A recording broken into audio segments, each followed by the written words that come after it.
intend to sail until the month of June. And when shall I return? Ah, dear sister, how can I answer this question? If I succeed, many, many months, perhaps years, will pass before you and I may meet. If I fail, you will see me again soon, or never. Farewell, my dear excellent Margaret. Heaven shower down blessings on you, and save me, that I may again and again testify my gratitude for all your love and kindness. Your affectionate brother, R. Walton. I'm clapping. This is, yeah, best audiobook To ever. Miss Saville, England, Archangel 28th, March 17.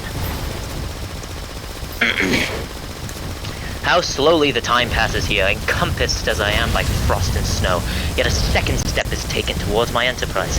I have hired a vessel, and am occupied in collecting my sailors. Those whom I have already engaged appear to be men on whom I can depend, and are certainly possessed of dauntless courage. But I have one want, which I have never yet been able to satisfy, and the absence of the object of which I now feel as a most severe evil. I have no friend, Margaret.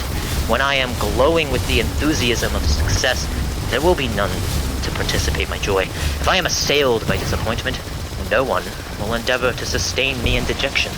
I shall commit my thoughts to paper. It is true, but that is a poor medium for the communication of feeling. I desire the company of a man who could sympathize with me, whose eyes would reply to mine. You may deem me romantic, my dear sister, but I bitterly feel the want of a friend. I have no one near me, gentle yet courageous, possessed of a cultivated as well as of a capacious mind, whose tastes are like my own, to approve or amend my plans. How would such a friend repair the faults of your poor brother? I am too ardent in execution, and too impatient of difficulties, but it is still a greater evil to me that I am self-educated. For the first 14 years of my life, I ran wild on a common, and yet nothing but our Uncle Thomas's books of voyages. At that age, I became acquainted with the celebrated poets of our own country, but it was only when it had ceased to be in my power to derive its most important benefits from such a conviction that I perceived the necessity of becoming acquainted with more languages than that of my native country. Now I am 28, and am in reality more illiterate than many schoolboys of 15. It is true that I thought more, and that my daydreams are more extended and magnificent. Are you done yet? No, not yet. I almost threw the run, so if I die again, from the top. I was recording the wrong screen. No. Cough. I'm just going through the whole book until you guys are done. Oh, I believe. This is the one, trust. This is the one, I believe. As the painters call it. Keeping.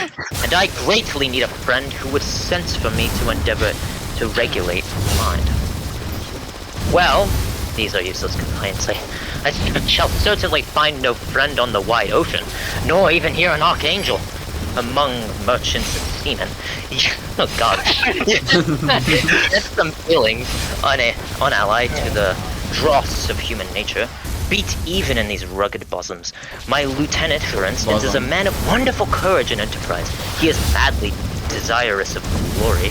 He is an Englishman, and in the midst of national and professional prejudices, unsoftened by cultivation, retains some of the noblest endowments of humanity. I first became acquainted with him on board a whale vessel. Finding that he was unemployed in the city, I easily engaged him to assist in my enterprise. The master is a person of excellent disposition, and is remarkable in the ship for his gentleness, and the mildness of his discipline. He is, indeed, of so amiable a nature that he will not hunt a favorite, and almost the only amusement here, because he cannot endure to spill blood. He is, moreover, heroically generous. Some years ago he loved a young Russian lady, of moderate fortune, and having amassed a considerable sum in prize money, the father of the girl consented to the match.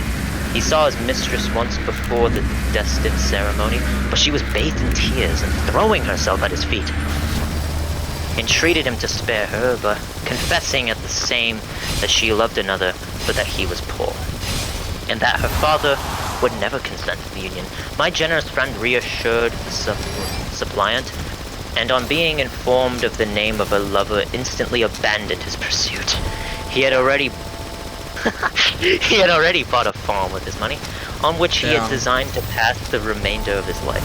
But he bestowed the whole on his rival, together with the remains of his prize money to purchase stock, and then himself solicited the young woman's father to consent to her marriage with her lover. But the old man decidedly refused, thinking himself bound in honor to my friend, whom, when he found the father inexorable, quitted to his country, nor returned until he heard that his former mistress was married according to her inclinations. What a noble fellow! You will exclaim. He is no, but he has passed all his life on board a vessel and has scarcely an idea beyond the rope and the shroud. But do not suppose that, because I complain a little, or because I can conceive of consultation for my toils, which I may never know, that I am wavering in my resolutions. Those are as fixed as fate, and my voyage is only now delayed until the weather shall permit my embarkation. The winter has been dreadfully severe, but the spring promises well, and it is considered as a remarkably early season, so Almost that done. perhaps I may sail sooner than I expected. I shall do nothing rashly. You know me sufficiently to confide in my prudence and considerateness whenever the safety of others is committed to my care.